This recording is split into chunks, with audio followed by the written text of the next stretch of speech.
Chapter 1: The Golden Cage. Victor Mercer stared at his bank statement, his jaw clenched. Another month, another depleted account. As a biotech research scientist with a hefty salary, he should have been financially comfortable.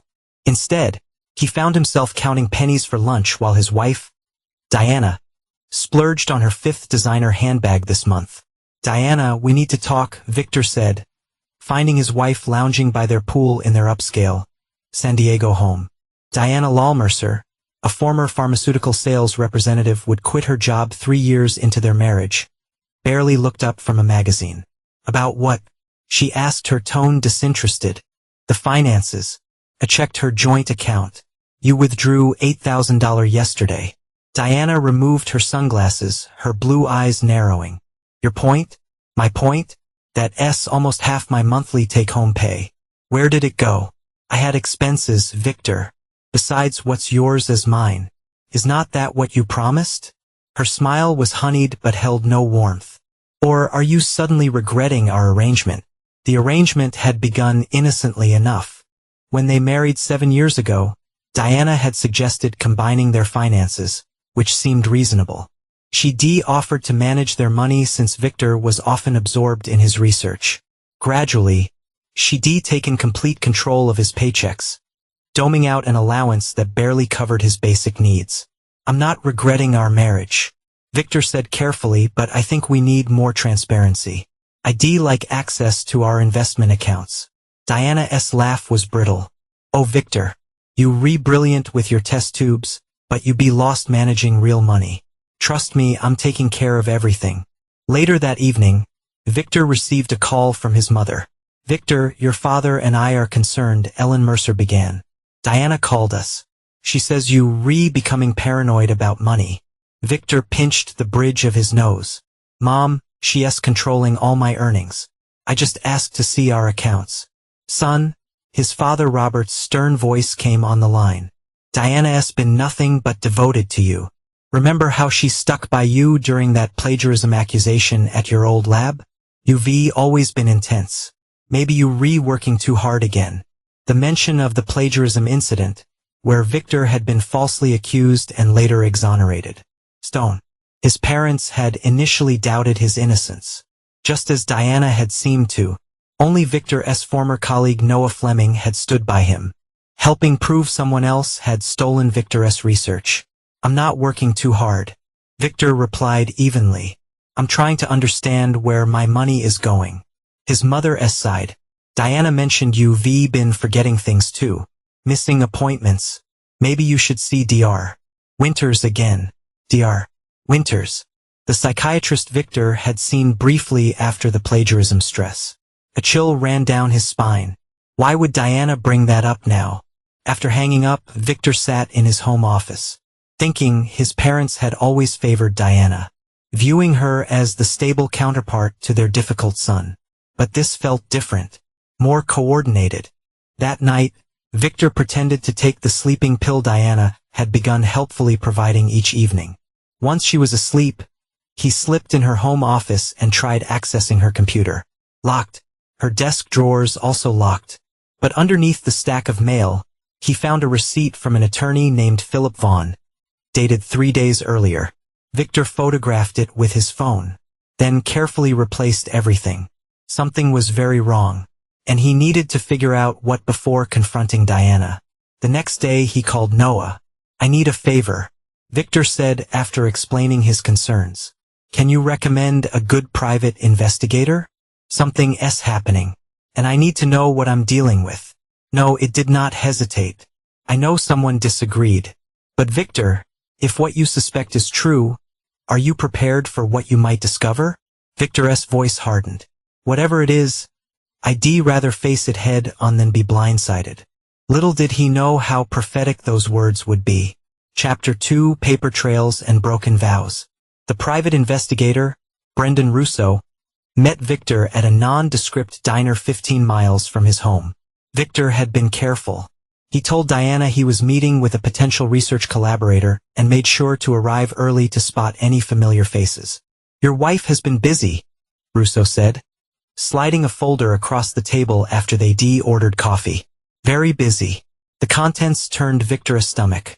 Bank statements show Diana have been systematically moving funds from their joint accounts into private accounts under a maiden name.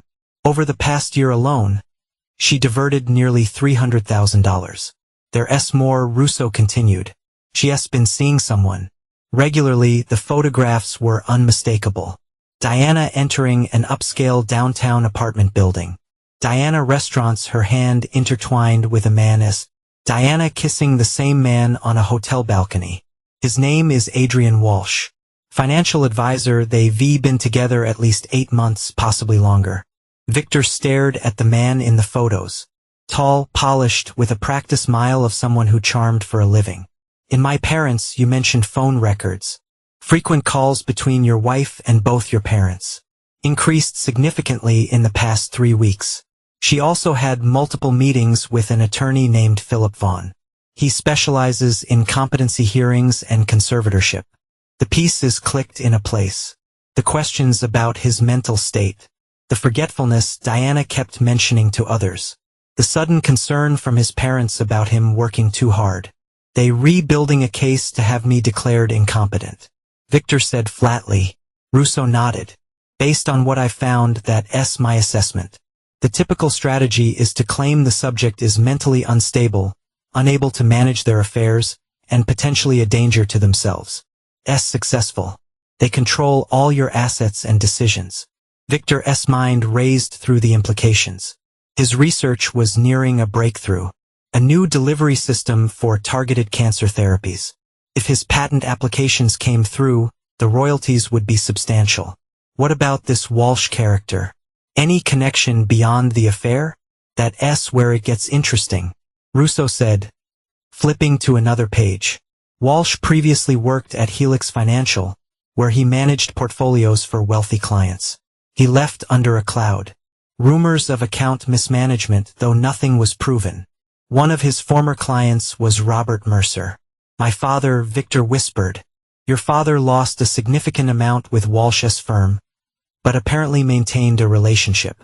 My guess, Walsh connected with your wife through your father. Whether the financial scheme or the affair came first is unclear. Victor sat back, processing this betrayal's multiple layers. His wife, his parents, and this financial predator all conspiring to strip him of his autonomy and wealth. What's their timeline? Victor asked. Based on the legal filings I accessed, they've scheduled a competency hearing for next Friday. Judge Patricia Reynolds presiding. 9 days, Victor murmured. He met Russo's eyes. I need everything you've gathered, plus anything else you can find on Walsh. And I need a recommendation for the best attorney in town for this situation. Russo nodded. Already compiled. And for legal counsel you want Veronica Sandoval. Former prosecutor turned defense attorney. Specializes in complex family cases with financial components. She's expensive but worth every penny. Money is not an issue, Victor said grimly. Not yet, anyway. Later that day, Victor made 2 crucial moves. First, he withdrew $50,000 from a private research grant account, only he could access funds Diane and knew nothing about. Second, he contacted Veronica Sandoval and arranged an immediate meeting. Sandoval's office was minimalist and intimidating, much like the woman herself. In her mid-50s with steel gray hair and penetrating dark eyes, she reviewed Victor's evidence and silence before speaking. They've made critical errors, she said finally. Conspiring to falsely have someone declaring competent is illegal, but proving it requires irrefutable evidence and perfect timing. What do you recommend? Counter-filing immediately would alert them. Instead, we prepare thoroughly and reveal our hand only at the hearing. Meanwhile, you need to secure your most critical assets and research without raising suspicion. Victor leaned forward. I want more than just protection. When this is over, I want them to face consequences. Sandoval's expression remained neutral, but something in her eyes sharpened. To what extent maximum legal damage, Victor replied. And perhaps beyond that, depending on what else we discover. Be careful what you wish for, Dr. Mercer. Revenge tends to consume the vengeful. Victor's smile was cold. I'm a researcher, Miss Sandoval. I understand controlled experiments and measure responses. This is not about revenge. It's about justice and consequences. As Victor left Sandoval's office, his phone buzzed with a text from Diana. Where are you? Your mother's been trying to reach you. We worried. The performance had begun. Chapter 3. The trap is set. Victor maintained a perfect facade. For the next 7 days, he played the role of the oblivious husband, pretending not to notice Diana's whispered phone calls, or the way she documented his every unusual behavior in a small notebook she thought he had not discovered. Meanwhile, he executed his countermeasures with surgical precision. First, he secured his research. Victor transferred all his critical data to encrypted drives and sent copies to a trusted colleague abroad. He also filed accelerated patent applications through a separate attorney, ensuring his intellectual property was protected regardless of the hearing's outcome. Second, he gathered evidence. Small cameras installed in their home captured Diana's conversations about the plot.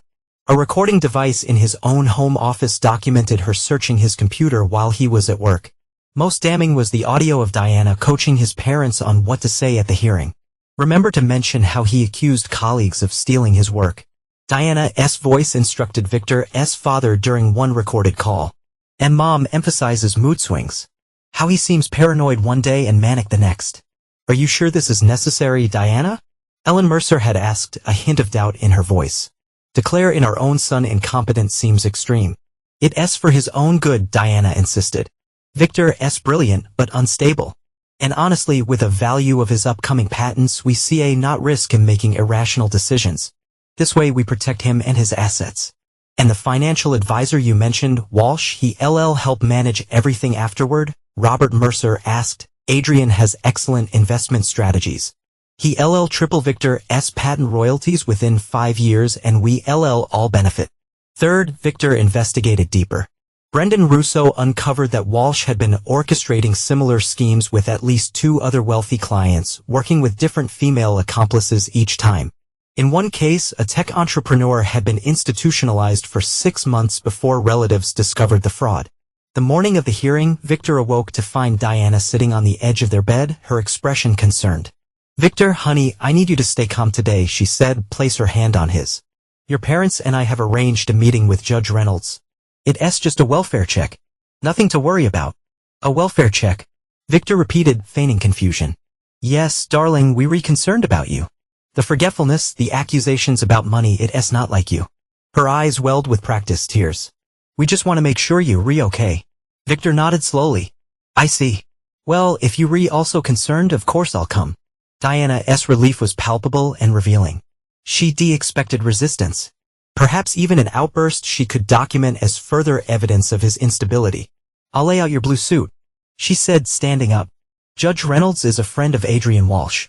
You remember Adrian from my charity committee? They read both on the hospital board. Another piece of the puzzle, the judge had a connection to Walsh. Victor texted this information to Sandoval as soon as Diana left the room. The response came immediately. Already aware. Adds to our motion for refusal. Follow the plan exactly. At the courthouse, Victor was surprised to see Noah Firming waiting in the parking lot. What you doing here? Victor asked as Noah approached. Veronica Sandoval called me. Said you might need moral support. Noah's expression was grim. Is it true? Diana and your parents? Victor nodded. And worse than you think. But it ends today.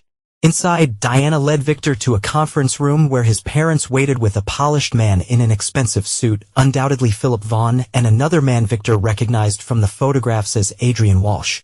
Victor, Robert Mercer, stood his expression a mask of paternal concern. We're here because we love you, son. Ellen Mercer dabbed at her eyes with a handkerchief. This intervention is long overdue. Your behavior has become so erratic. Intervention, Victor raised an eyebrow. I thought Diana called this a welfare check. An uncomfortable silence fell. Diana recovered first. It's both, darling. We rechecking on your welfare through an intervention. Adrian Walsh stepped forward, extending his hand. Victor, I'm Adrian Walsh. I've been consulting with your family about the best approach to helping you. Victor ignored the outstretched hand. And what expertise do you have in mental health, Mr. Walsh? Walsh faltered slightly. I'm a financial advisor. My concern is protecting your assets while you recover. I see. Victor checked his watch. What time is Judge Reynolds joining us? Philip Vaughn cleared his throat. The judge will see us in her chambers at 11. We refiling a petition for temporary conservatorship with your wife as conservator and your parents as backup conservators. Victor nodded calmly. And who is representing my interests in this petition? The question seemed to catch them off guard. Vaughn recovered first. As this is an emergency petition based on incapacity, you have not been assigned counsel yet. But rest assured, the court will appoint someone appropriate afterward. How convenient, Victor remarked. Diana moved to his side, taking his arm. Victor, please do not be difficult. We were trying to help you. When exactly did my alleged incapacity begin, Diana, before or after you started sleeping with Mr. Walsh here? The room went deadly silent. Robert Mercer's face flushed red while Ellen gasped. Diana's fingers dug into Victor's arm. That's exactly the kind of paranoid accusation we were concerned about. Vaughn interjected smoothly. These delusions. Are they delusions? Victor asked, pulling out his phone. Because I have quite a collection of photos suggesting otherwise. Would you like to see them, Dad? Mom? There's a particularly interesting one from the Bayshore Hotel last Thursday. Diana's face had gone pale. Victor, you re not well? This is the door opened and a court officer appeared. Judge Reynolds is ready for you now. As they gathered their things, Victor leaned close to Diana and whispered. You should have been more careful about who you trusted, Diana. Much more careful. For the first time, genuine fear flickered in her eyes as they walked toward the judge's chambers where everything was about to change. Chapter 4, Tables Turned. Judge Patricia Reynolds' chambers were imposing. Dark wood paneling.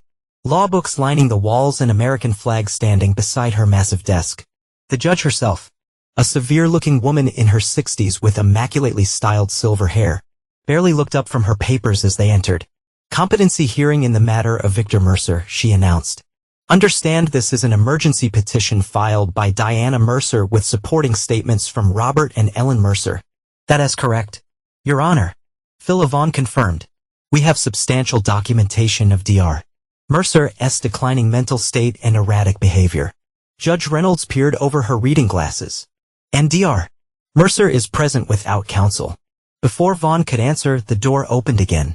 Veronica Sandoval strode in, followed by Brendan Russo and two court officers carrying boxes of documents.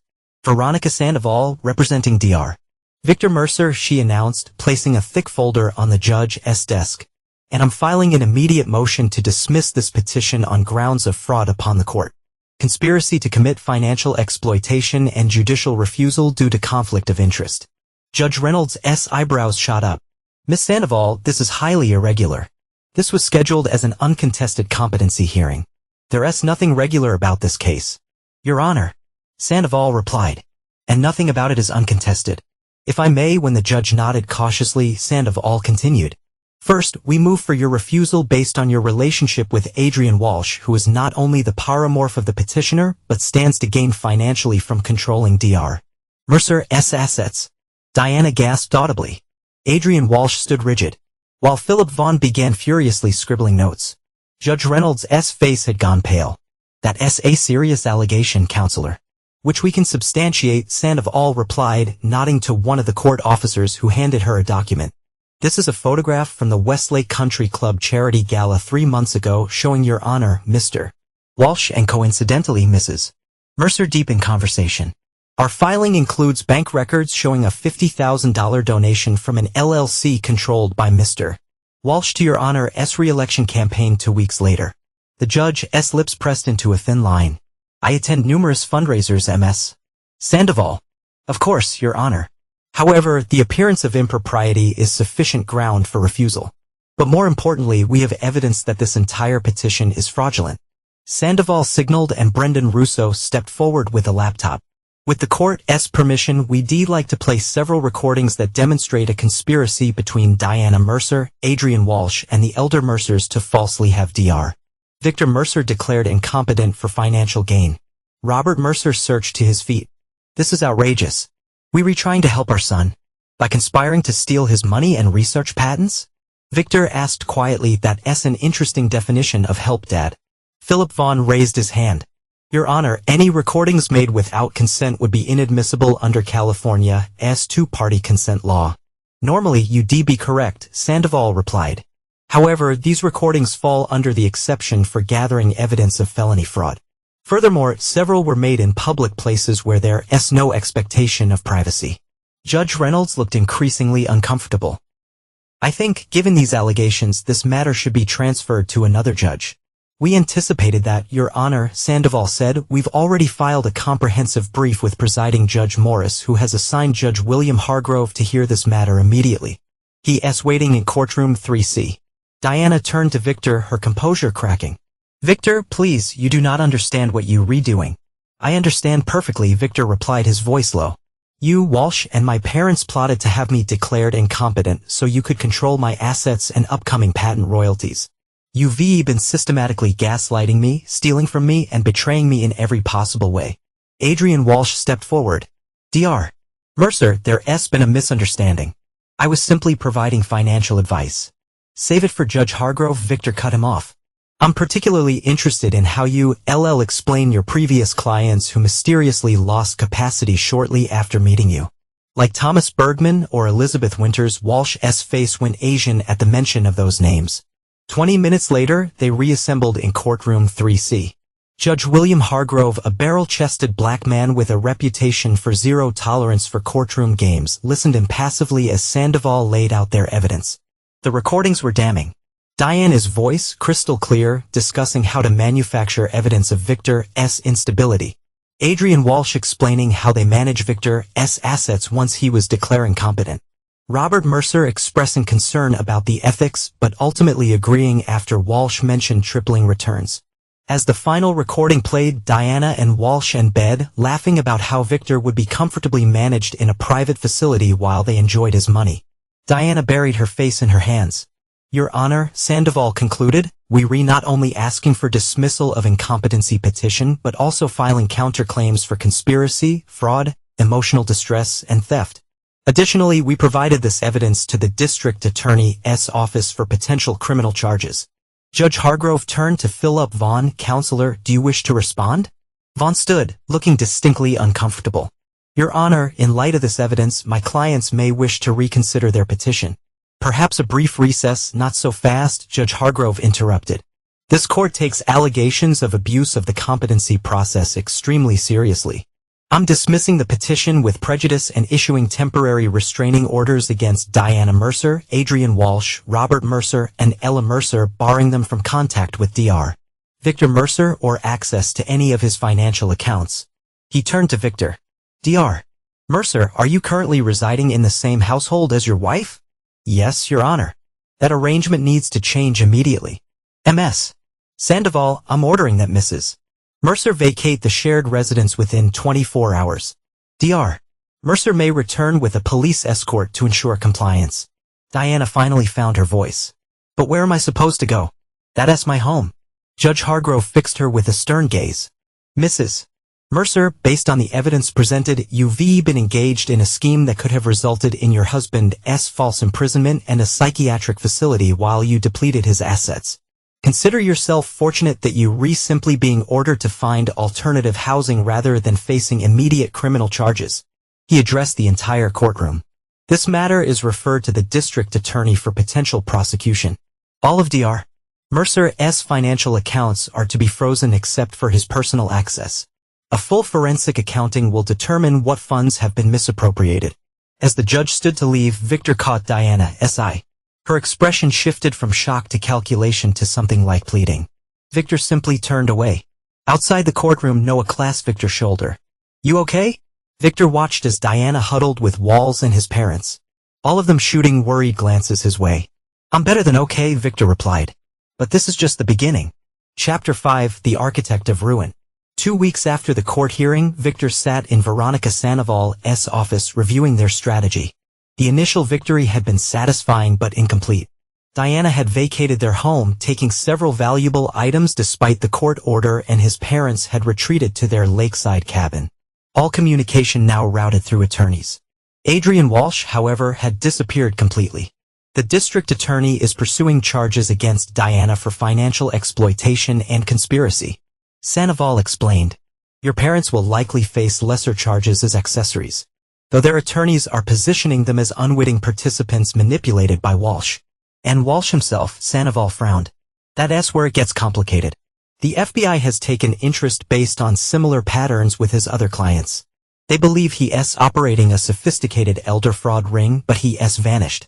Accounts emptied, apartment vacated, even his luxury car abandoned at the airport. Victor leaned back in his chair. He would not stay hidden for long. What makes you so confident? Because I know where he keeps his real money. Victor replied. The accounts he emptied were just for show. His actual wealth is tied up in cryptocurrency and offshore accounts. Information I acquired during our investigation. Sandoval looked alarmed. Victor, if you have information pertinent to a federal investigation, I've shared everything relevant with the FBI. Victor assured her. But some details I've kept in reserve. Insurance, you might say. Be careful, Sandoval warned. You've won the legal battle. Do not jeopardize that by pursuing personal vengeance. Victor smiled thinly. It's not vengeance, Veronica. It's justice. After leaving Sandoval's office, Victor met with Noah at a secure location. A private office Noah had rented under his company's name. Phase 1 is complete. Victor told him. The legal system has acknowledged their conspiracy and is pursuing conventional justice. Now we move to Phase 2. Noah looked concerned. Are you sure about this, Victor? You can walk away now. Focus on your research. You exposed them. Cleared your name. Protected your assets. And let them potentially plea bargain to minimal consequences. Victor shook his head. Diana might serve 6 months in a minimum security facility before resuming her life. My parents will probably get probation claiming they were misled. And Walsh has a history of evading consequences altogether. What exactly are you planning?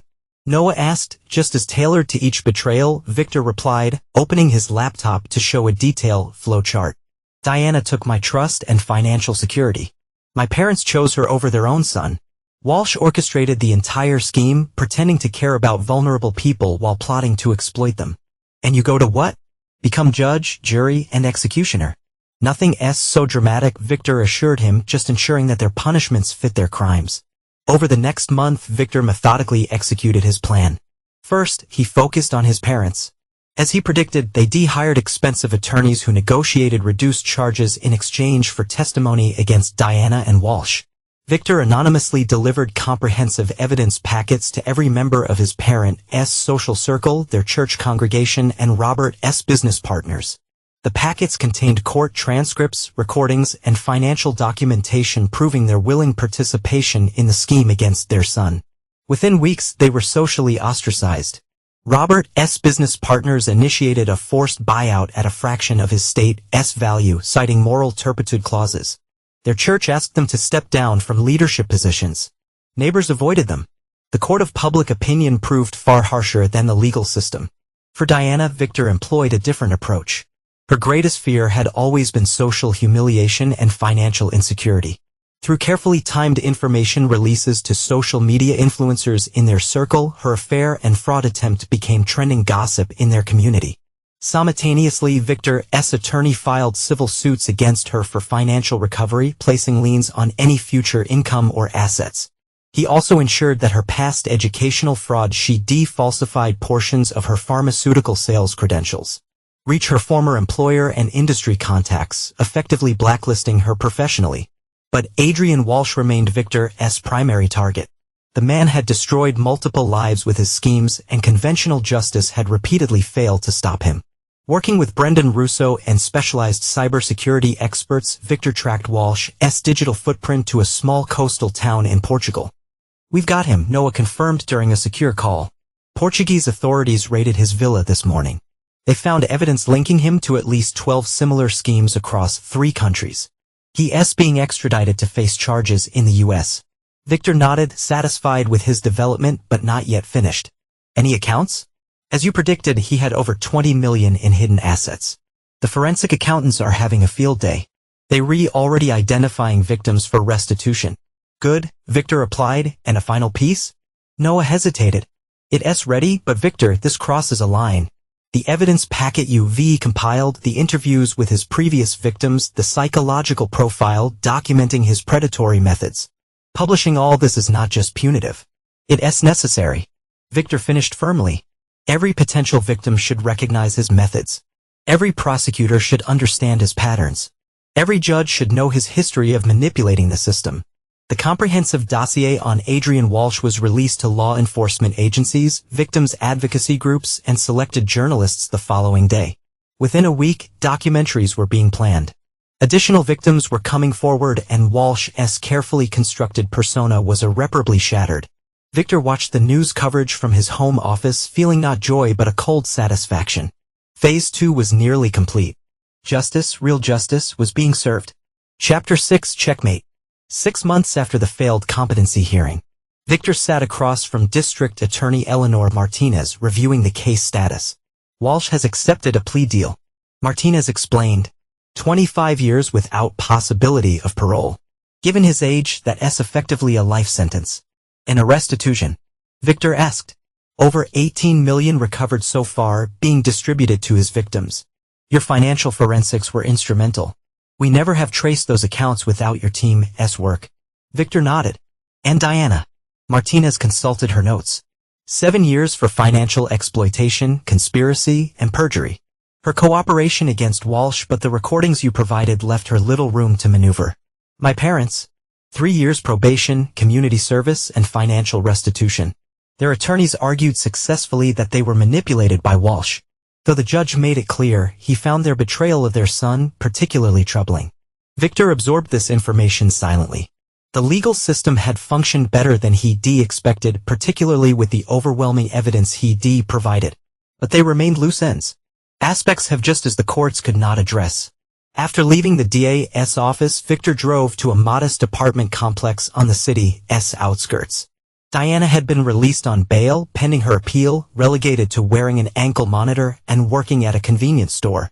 The only employment her now tarnished reputation could secure. He watched from his car as she emerged. Looking vastly different from the polished socialite who had shared his home. Her designer clothes have been replaced by discount store attire. Her professionally styled hair now dull and self-trimmed. She walked with hunched shoulders, constantly glancing around as if expecting to be recognized or accosted. Victor did not approach her. Seeing the consequences of her actions manifested so visibly was sufficient. Instead, he placed a call to Noah. Is everything in place for tomorrow? Yes, Noah confirmed. The Research Foundation announcement is scheduled for 10 a.m. All major scientific publications and pharmaceutical industry outlets will cover it. And the board members confirmed. Dr. Eliza Winters is particularly excited to serve as chairperson given her personal experience as one of Walsh's victims. The following morning, Victor stood at a podium in the university's conference center addressing a room of journalists, scientists, and industry leaders. The Mercer Foundation for Scientific Integrity will fund research and advocacy at the intersection of scientific advancement and ethical oversight, he announced. Our initial endowment of $50 million derived from my recent pharmaceutical delivery system patents will support scientists facing false accusations, fund integrity investigations, and provide legal assistance to researchers whose work is being exploited. He continued. The foundation will also establish a specialized division focusing on financial exploitation of vulnerable individuals in scientific and medical communities. This division, headed by Dr. Eliza Winters, will work directly with law enforcement to identify and stop predatory schemes before they destroy lives and valuable research. The irony was not lost on those familiar with Victor's story. He had transformed his personal tragedy into a powerful force for prevention and protection. The very patents Diana and Walsh had conspired to control now funded an organization dedicated to stopping similar predators. As the event concluded, a reporter asked the question Victor had anticipated. Dr. Mercer, given your personal experience with false accusations and exploitation, do you have any message for your former wife or parents?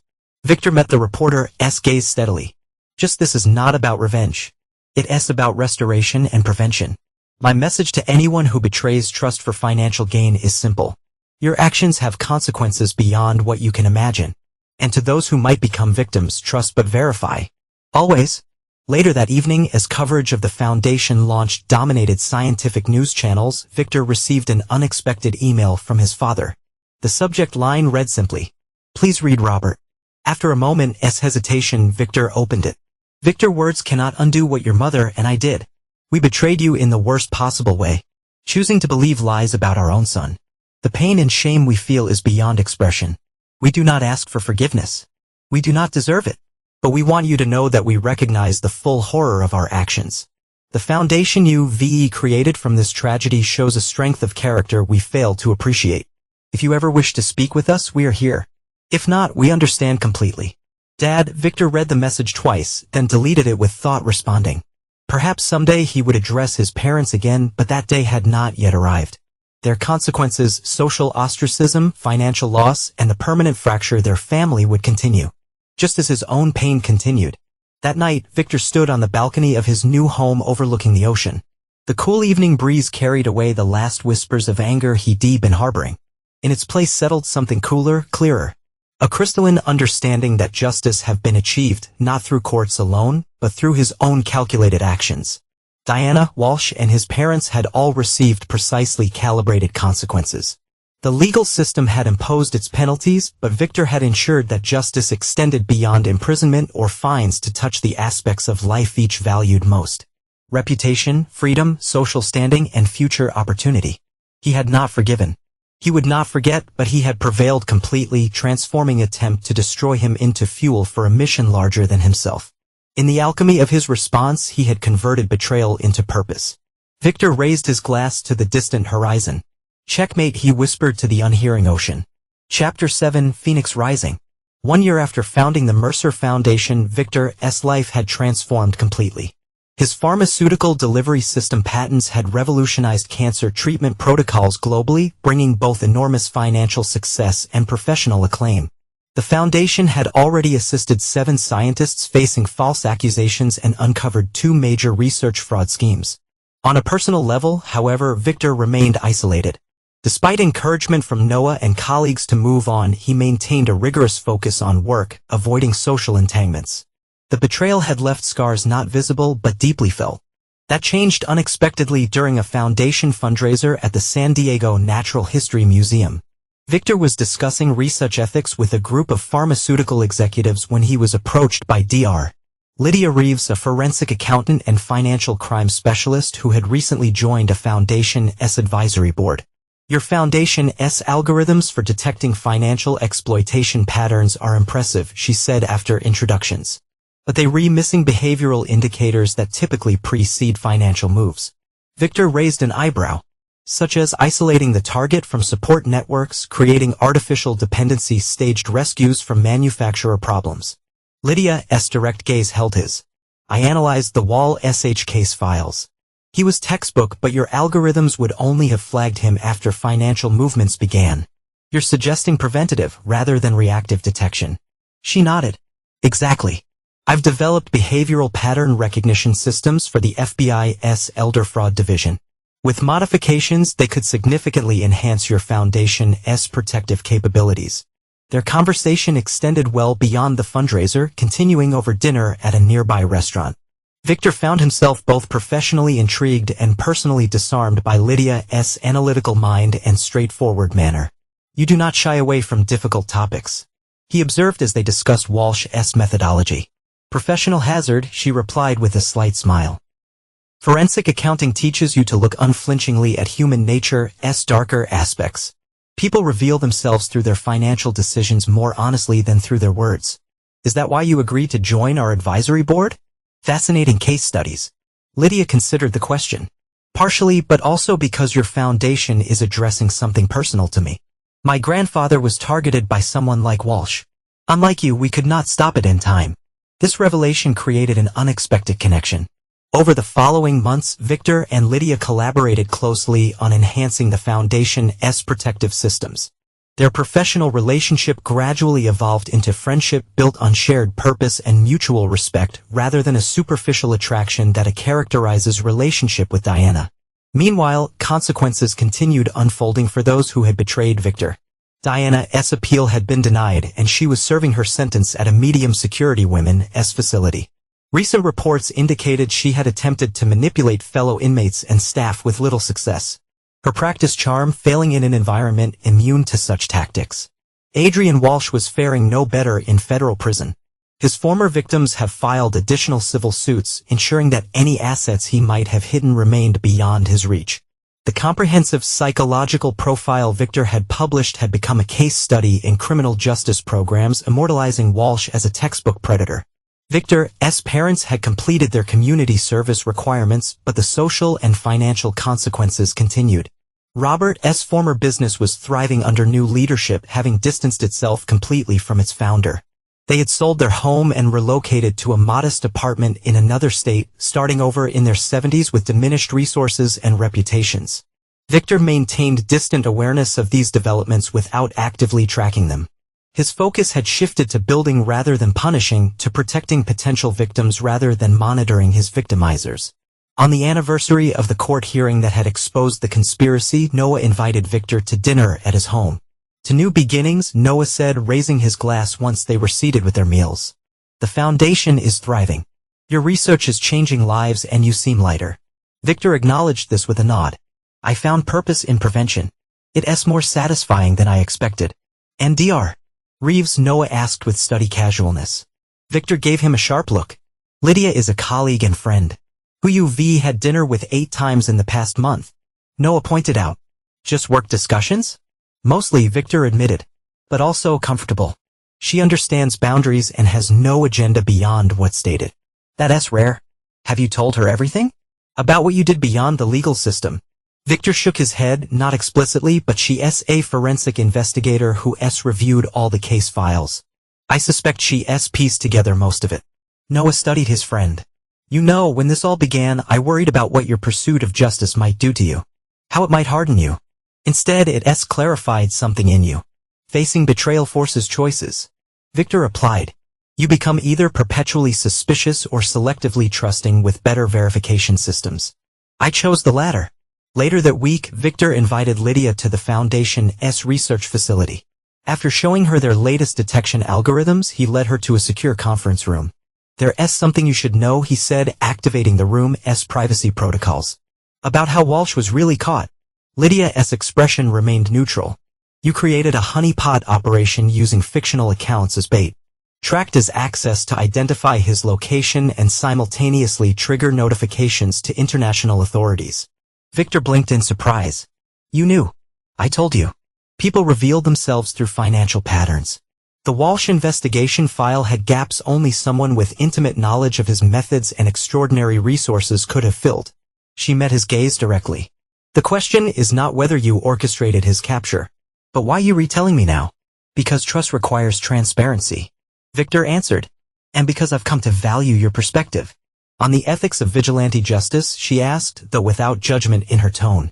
"On whether justice achieved through unorthodox means diminishes its validity." Lydia considered this. Justice systems exist because collective, dispassionate judgment is generally more reliable than individual, emotionally driven retribution. But systems fail, sometimes by design, sometimes by exploitation. "You're not answering the question because it's the wrong question," she replied. "The real question is whether your actions were proportionate to the harm and focused on prevention rather than punishment. For what I've observed, you targeted accountability and protection of future victims, not personal vengeance." She leaned forward slightly. "I do not judge you for ensuring Walsh could not escape again, Victor. The system had failed his previous victims. But I will be concerned if you could not distinguish between justice and revenge moving forward. And if I can make that distinction," Lydia smiled slightly, "then I'd be interested in continuing both our professional collaboration and our dinners that are mostly about work." For the first time in years, Victor felt something long dormant stir. Not the infatuation he'd once mistaken for love with Diana, but something steadier based on mutual understanding and shared purpose. As they left the conference room, his phone buzzed with a notification. The Foundation's monitoring system had identified another potential predator using Walsh's methodologies, targeting vulnerable researchers at a Midwest university. "Duty calls," he told Lydia, "show her the alert." She nodded. "Let's stop this one before anyone gets hurt." Together, they headed toward the monitoring center, their shared commitment to prevention stronger than any desire for retribution. Victor had not forgiven those who betrayed him, nor would he ever welcome them back into his life. But he had transformed their betrayal into something powerful and protective, a legacy that would far outlast the pain they had caused. Chapter 8: The Final Reckoning. 3 years after establishing the Mercer Foundation, Victor found himself facing an unexpected dilemma. His relationship with Lydia had deepened into something substantial, based on mutual respect, shared values, and genuine understanding. They had moved in together 6 months earlier, creating a home that felt secure in ways as marriage never had. The foundation had expanded internationally with offices in 7 countries in a global reputation for both scientific integrity and financial protection. Its algorithms had prevented dozens of exploitation attempts and supported over 100 researchers facing false accusations or intellectual property theft. Yet despite this progress, the past refused to stay buried. On a cool autumn morning, Victor received a call from Noah that would force him to confront the unresolved aspects of his story. Adrian Walsh is dying, Noah said without preamble. Terminal pancreatic cancer. The federal prison system has moved him to their medical facility with an estimated 3 months to live. Victor absorbed this news silently. Walsh had served just 4 years of his 25 years since. He requested to see you, Noah continued, supposedly to make amends before he dies. Unlikely, Victor replied. More probably a final manipulation attempt. That's my assessment too. Noah agreed. But there's more. Diana has also reached out through her attorney. She's eligible for parole next month and wants to apologize in person before her hearing. Victor felt a familiar coldness settle in his chest. Convenient timing. Very, especially since she's hired a publicity firm specializing in redemption narratives for public figures. After ending the call, Victor stood on his balcony looking out at the ocean. The foundation's success should have made these requests irrelevant. Mere footnotes in a story that had evolved far beyond personal betrayal. Yet their reemergence stirred something unresolved within him. That evening, he shared the developments with Lydia as they prepared dinner together. You do not know either of them closure, she said after listening. Their desire for absolution is not your responsibility. It's not about absolution, Victor replied, carefully slicing vegetables. It's about ensuring they not rewrite the narrative for public consumption or parole boards. Lydia studied him. You reconsidering seeing them?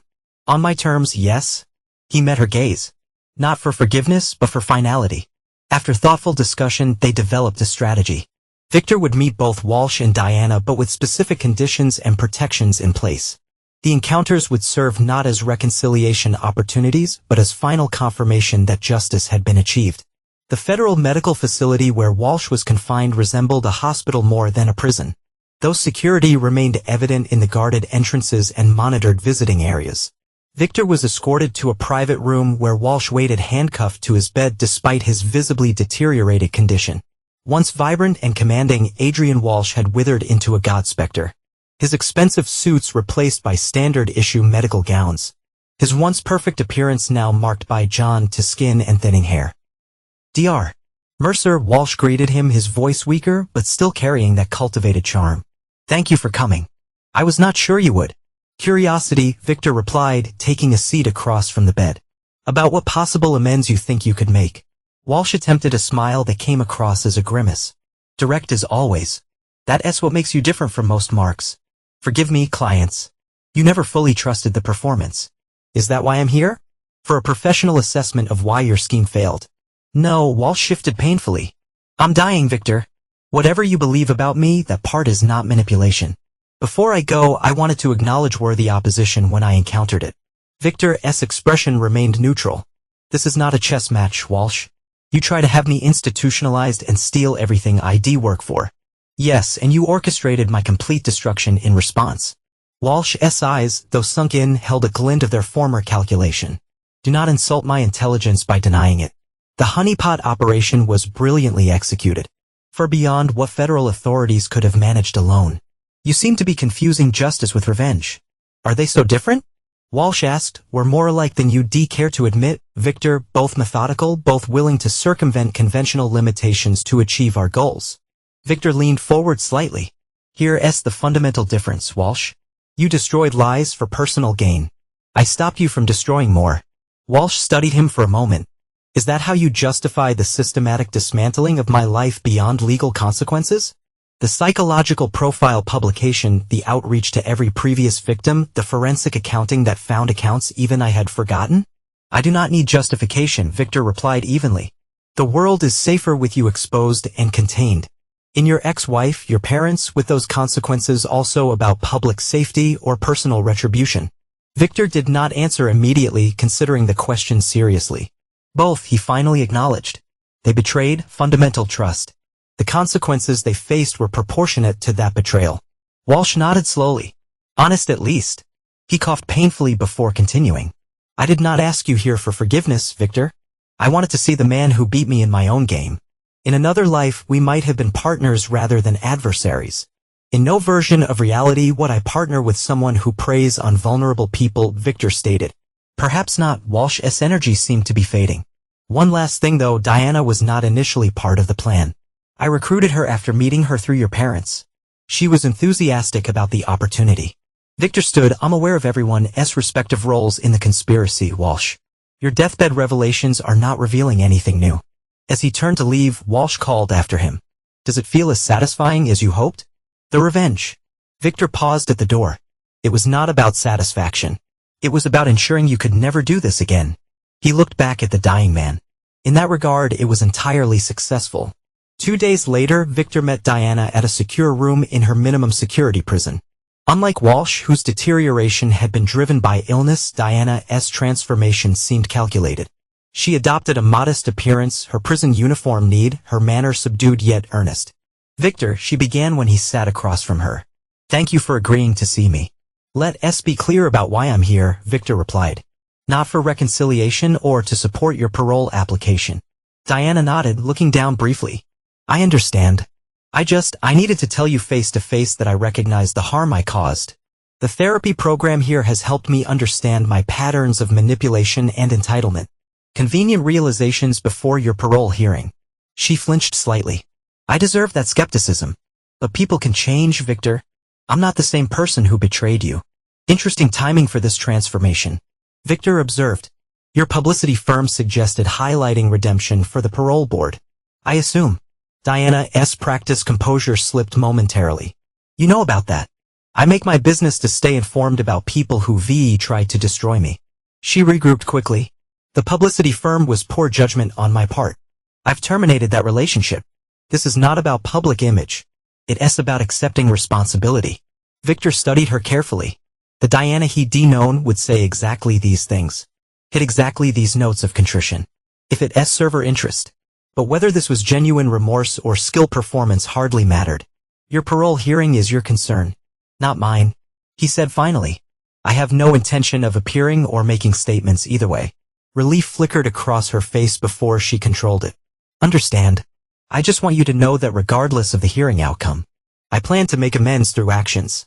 I've been helping other women here understand financial manipulation patterns using my own story as a warning.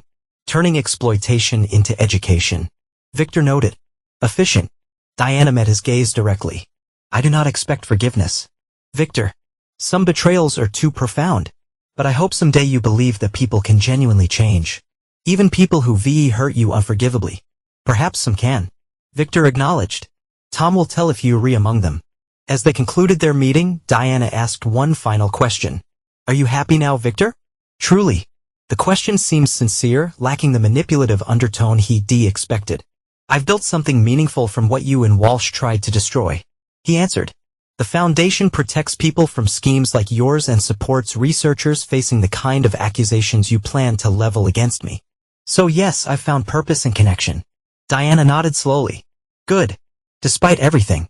I'm glad for that. Victor left the prison with a sense of completion rather than catharsis. Diana would likely receive parole. She was skilled at presenting the narrative required for each audience. Walsh would die in custody. His legacy forever defined by his predatory schemes rather than his carefully cultivated charm. Later that week, Victor received an unexpected letter postmarked from a small town in Oregon, his parents' current location. Unlike previous attempts at communication which he disposed of unopened, this envelope contains something that caught his attention. A cashier's check for $175,000 and a single sheet of paper with his father's handwriting. Victor, this represents everything we have left. It cannot undo our betrayal, but perhaps it can help someone else through your foundation. We do not ask for acknowledgement or forgiveness. Just that these funds might prevent another family's destruction. We will not contact you again. Robert and Ellen Mercer. Victor studied the check thoughtfully. The amount likely represented the sale of their remaining assets. A complete financial capitulation. After a moment's consideration, he contacted the foundation's financial director and arranged for the funds to be directed to a new initiative. Educational programs helping families recognize and prevent predatory influence. We share the letter with Lydia that evening. She asked, "Will you acknowledge it? Let them know you received it." Victor considered this. No, this is not about reconciliation. It's their final accountability. They accepted the permanent consequences of their choices. Lydia nodded. Closure does not always require forgiveness or reconnection. Exactly. Victor placed the letter in a folder containing all documentation related to the conspiracy. This chapter is finished. In his home office later that night, Victor archived the complete file. Legal documents, investigation reports, financial records, and now this final letter, sealing it permanently. The Foundation would continue its protective mission. But his personal involvement with those who had betrayed him was definitively concluded. He had not forgiven. He would never forget. But he had ensured justice was served in full measure and transformed betrayal into lasting protection for others. In this, he had found not just vengeance but something ultimately more satisfying. Meaningful resolution on his own terms. Chapter 9. Legacy of Steel.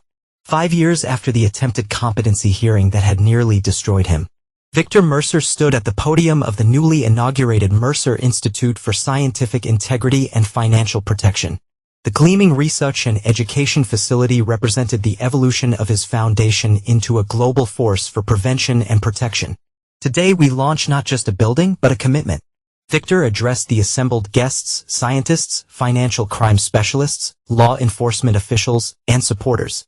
A commitment that exploitation through legal manipulation will be recognized, exposed, and prevented. That brilliant minds will be protected from those who would use their vulnerability for personal gain. The audience included Noah, now the Institute's Chief Operating Officer, and Lydia, who would become both Victor's wife and the Institute's Director of Financial Forensics. Their partnership had deepened into a marriage built on mutual respect, shared purpose, and genuine trust. Everything his relationship with Diana had lacked. As Victor concluded his remarks, he announced the Institute's newest initiative. Today we relaunching the Preventative Recognition Program, training law enforcement and social services agencies to identify vulnerability patterns before exploitation occurs. This program transforms harder and lessons into protection for potential victims. What he did not mention was that this initiative was funded entirely by the final restitution from his parents and additional funds recovered from Walsh's indicates. Poetic justice manifest in practical protection. Following the ceremony, Victor and Lydia hosted a private reception for key supporters and team members. During a quiet moment, Noah approached Victor with a newspaper clipping. "Thought you should see this," Noah said, handing over the article published yesterday. The obituary was brief. Adrian Walsh, 67, died Tuesday of Federal Medical Center, Rochester. Private cremation, no services at request of deceased. Victor folded the clipping without comment, sliding it into his pocket. Walsh had outlived Dr.'s predictions by nearly 2 years, though he had remained confined to the medical facility throughout. Also, Noah continued. Diana's autobiography is being published next month. Redemption Path from Privilege to Prison to Purpose. Advance copies have gone to reviewers. Victor raised an eyebrow. Have you read it? Portions. She portrays herself as a misguided woman manipulated by Walsh who found enlightenment through consequences. She mentions you but carefully acknowledges her wrongdoing without details that would trigger libel issues. In My Parents, presented as well-intentioned but easily influenced by Walsh. She's crafted narrative that accepts nominal responsibility while redistributing the actual blame. Victor not had thoughtfully, as expected, has the Institute received her donation offer. Noah grimaced slightly.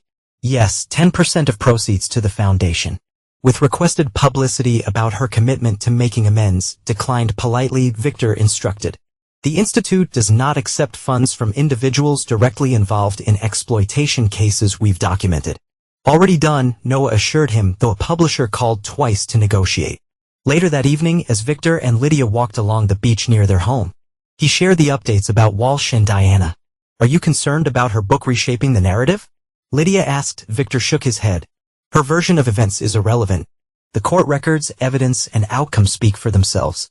In Your Parents, any recent contact? None since the donation letter 3 years ago, Victor replied, which is appropriate. Some betrayals permanently sever relationships regardless of subsequent regret. Lydia took his hand as they walked. The Institute has become something remarkable, Victor, from personal betrayal to global protection. It's a legacy of immense value. Built on hard lessons he acknowledged, but serving its purpose, that purpose had expanded beyond his initial vision. The Institute now maintained the world's most comprehensive database of financial exploitation methodologies, trained protection specialists globally, and provided direct intervention for vulnerable individuals. Its scientific integrity division had revolutionized how research disputes were evaluated and resolved, significantly reducing false accusations. 6 months later, Victor received an unexpected call for Brendan Russo, the private investigator who had helped expose the original conspiracy. "Sorry to disturb you, Dr. Mercer, but there's a situation you should be aware of. Diana Mercer was found unconscious in her apartment last night. Apparent suicide attempt following her book's commercial failure and widespread criticism of her redemption narrative." Victor absorbed this information silently before asking, "Her condition?" "Stable but serious. The hospital reports she left a note specifically mentioning you. Something about finally understanding the true consequences of betrayal could not be escaped through reinvention." "I see," Victor replied. "Please keep me informed of developments, but I will not be visiting or making statements." After ending the call, Victor shared the news with Lydia. "Are you all right?" she asked, studying his expression. "Yes," he answered honestly. "Diana's current situation is the natural conclusion of choices made years ago. My responsibility ended when justice was served. Some might consider reaching out an act of compassion." Lydia observed, not suggesting, but exploring his perspective. "Compassion does not require re-engagement," Victor explained. "The most respectful response is maintaining the boundaries established by her actions. She is receiving medical care and has a support system through her rehabilitation community. My presence would serve neither her recovery nor my principles." Lydia nodded her understanding. Boundaries are sometimes the truest form of resolution. In the weeks that followed, Victor continued the Institute's work without distraction. News reports indicated Diana had recovered physically and entered intensive psychiatric treatment. His parents remained silent, honoring their commitment to permanent separation. The story had reached its natural conclusion, not through forgiveness or reconciliation, but through consequences fully realized and a future built for their painful lessons. 1 year later, at the Institute's annual conference, Victor unveiled their most ambitious project yet.